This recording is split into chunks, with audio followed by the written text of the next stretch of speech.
Bismillahirrahmanirrahim. Assalamualaikum warahmatullahi wabarakatuh.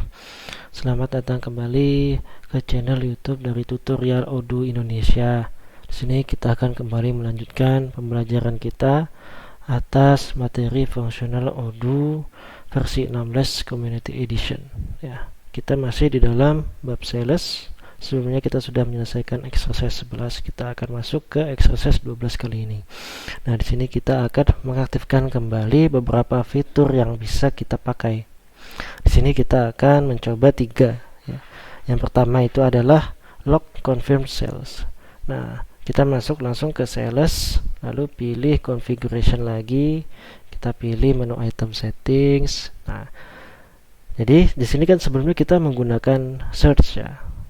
Search ini ada plus minusnya ternyata. Plusnya cepat, tetapi minusnya dia jadi tidak terfokus ke dalam satu modul. Kalau kita gunakan misalnya di sini saya mau mencari log. Nah, log confirm ini ternyata fitur yang tidak hanya ada di sales saja, ada juga di purchase seperti itu ya. Nah, dan juga search ini luas ya. Dia tidak hanya judul tetapi juga termasuk ke dalam deskripsinya. Maka dari itu untuk pencarian menggunakan search ini dia lebih luas. Dia ada baiknya di sini kita coba tutup dulu ya. Kita gunakan search dari browser aja ya. Di sini kita klik tekan tombol Ctrl F, lalu di sini kita cari log. Nah, kalau di sini dia terfokus ya, dia tidak akan memunculkan modul lain. Nah, yang pertama adalah log confirm sales. Kalau dari penjelasannya, di sini saya tambahkan ya agar lebih terfokus lagi. Nah, jadi yang ini ya. Nah, ada plus minusnya juga ya. Kalau search kan dia benar-benar langsung mengerucutkan hasil. Kalau ini tidak ya. Di sini hasilnya tetap banyak, tetapi kita hanya diarahkan ke bagian yang kita search tersebut. Nah, di sini log confirm sales ini kalau dari namanya adalah mengunci dokumen sales yang sudah terkonfirm ya. Kalau dari bahasa Inggrisnya kita artikan secara manual. Nah, kalau dari penjelasannya adalah tidak dapat mengedit order kalau dia sudah dikonfirm seperti itu.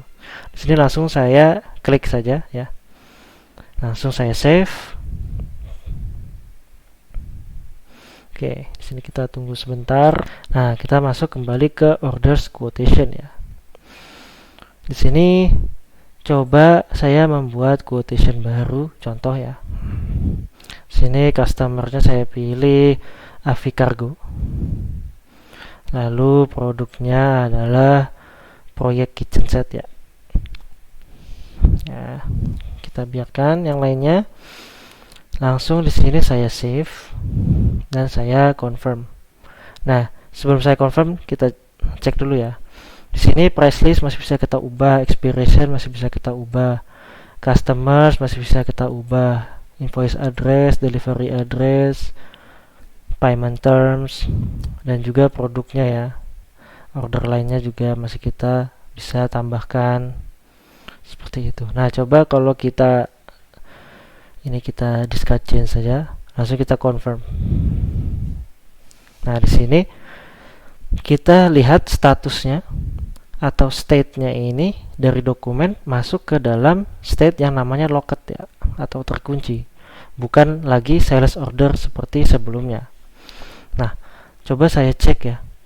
Di customer ini sudah tidak bisa lagi kita ubah. Begitu juga dengan invoice address, delivery address, order date, price list, bahkan juga order lines dan produk-produknya ya. Nah, ternyata itu adalah perbedaannya ya. Kalau kita mengaktifkan fitur log confirm sales tadi. Jadi, kalau dia sudah confirm, dia otomatis akan langsung maju lagi satu langkah masuk ke dalam state locked ya. Seperti itu. Nah, sekarang yang selanjutnya adalah kita kembali dulu ke dalam configuration settings di sini ya. Oke. Nah, di sini kita akan mengaktifkan fitur yang kedua, yaitu product packaging ya. Kita pakai lagi search yang menggunakan browser saja, Ctrl F. Lalu kita ketik produk packaging. Nah, ini. Oke, di bagian sini ya. Kalau dari namanya artinya adalah pengemasan produk ya atau barang. Nah, kalau dari deskripsinya Odoo, menjual produk atau barang berdasarkan unitnya yang jumlahnya lebih dari satu, atau dia ada kelipatan ya, kelipatan unitnya, kelipatan jumlahnya per kemasannya, seperti itu. Di sini coba kita langsung aktifkan saja, saya centang, lalu saya save, tidak lupa. Oke, baik. Nah, kalau di sini sudah kita save, kita sekarang masuk ke dalam produksi ya. Nah, oke. Nah, di sini coba kita cek configuration. Tidak perlu, kita masuk ke products. Kita pilih table leg ini ya. Nah, di sini coba kita pilih tab inventory. Nah, di sini ada ya, ada section atau kelompok atau grup yang namanya packaging ya. Di dalam tab inventory di bagian bawah operations dan logistics, yang dimana dia berada di tengah-tengah keseluruhan konten. Nah, kita langsung klik aja add align. Di sini nama packagingnya misalnya, ini kan table leg ya, kaki meja ya, misalnya 10 ya, 10 pieces in one box. Nah, di sini package type-nya kita pilih misalnya table leg box 10 pieces gini. Nah, lalu di sini kita coba lebarkan. Nah, di sini ada keterangan jumlah yang berada di dalamnya, yaitu 10. Lalu di sini unit of measure-nya tidak bisa kita apa-apakan ya, kita biarkan saja. Nah, lalu di sini juga diberikan pilihan oleh Odoo untuk mau mengaktifkannya untuk purchase, untuk sales, atau bagaimana ya. Dan untuk saat ini kita biarkan saja tercentang keduanya. Yang penting salesnya tercentang secara default. Di sini coba saya save. Nah, sekarang kita masuk ke quotations lagi ya. Lalu kita buat quotation baru. Di sini customer-nya adalah Eraform. Oke. Nah, di sini kita pilih produknya adalah table leg ya. Table leg kita pilih. Nah, di sini packaging ya, akan ada sebuah pilihan di dalam field packaging atau kolom packaging ini sesuai dengan yang kita buat tadi di dalam produknya. Di sini saya pilih. Nah, kalau kita tidak menyesuaikan kuantitinya ketika memilih packaging tersebut, misalnya tadi kan saya sudah menentukan container kuantitinya harus 10 nih, maka akan muncul warning dari Odoo yang isinya kurang lebih adalah peringatan bahwa produk ini kemasannya itu dalam kelipatan 10 unit ya, maka seharusnya yang dijual juga 10 unit gitu. Nah, jadi makanya kuantitinya di sini kita coba ubah ya. Nah, di sini kita lihat ya, ada kolom di sebelahnya packaging, namanya packaging quantity. Nah, sebelumnya tadi 0,1 ya, sekarang sudah 1. Jadi di sini Odoo memberikan informasi juga gitu, kalau misalnya dari packaging ini itu dan berdasarkan kuantiti yang kita pilih itu sudah memenuhi berapa gitu. Kalau tadi kan baru memenuhi 0,1-nya aja gitu, itu nggak valid gitu, makanya dia muncul warning. Nah, kalau sudah angkanya menjadi angka bulat seperti ini 1, maka sudah aman ya, seperti ini.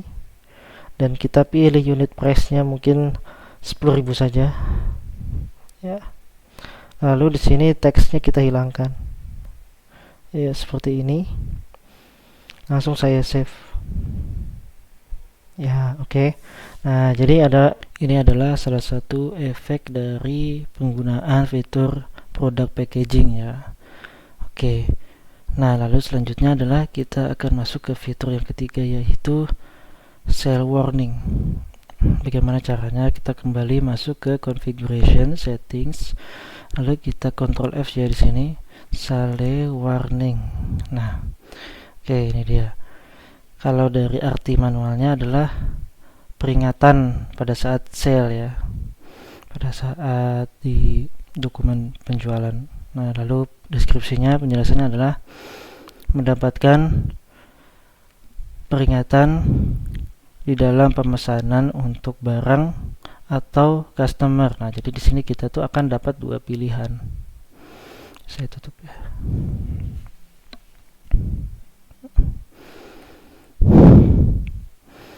Nah, yang pertama adalah kita mau membuat warning berdasarkan produk dulu ya. Sini adalah table leg ya, table leg lagi. Kita sekarang masuk ke tab sales ya. Nah, di sales ini ada di sini. Di pojok kanan bawah ada yang namanya warning when selling this product ya. Ada field warning dan di sini ada pilihan. Nah, kita pilih warning ya. Ini warning ini hanya peringat. Tetapi kalau blocking ini benar-benar tidak bisa dilanjutkan proses untuk penggunaan produk ini di sale-nya. Oke. Ini contoh warning produk. Yang ini adalah table leg. Warning produk pada sales.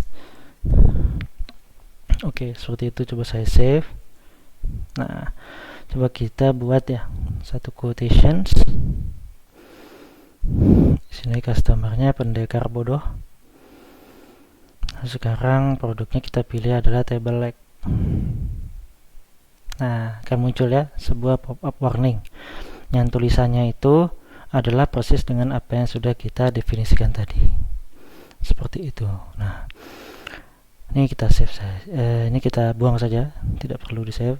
Nah, lalu selanjutnya adalah warning berdasarkan customernya. Nah, kita masuk ke menu bar orders, lalu menu item customers. Nah, di sini kita pilih pendekar bodoh ya, yang company, bukan yang kontak. Nah, di sini kita coba buka tab sales and purchase ya. Nah, tetapi di sini tidak ada. Kita coba di tab internal notes. Nah, baru di sini ada ya, warning on the sales order. Nah, ini kita pilih.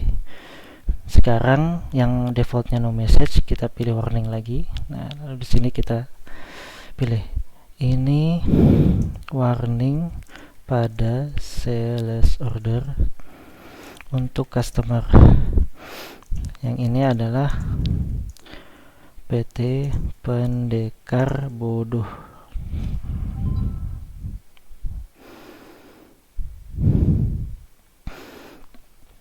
Oke, di sini.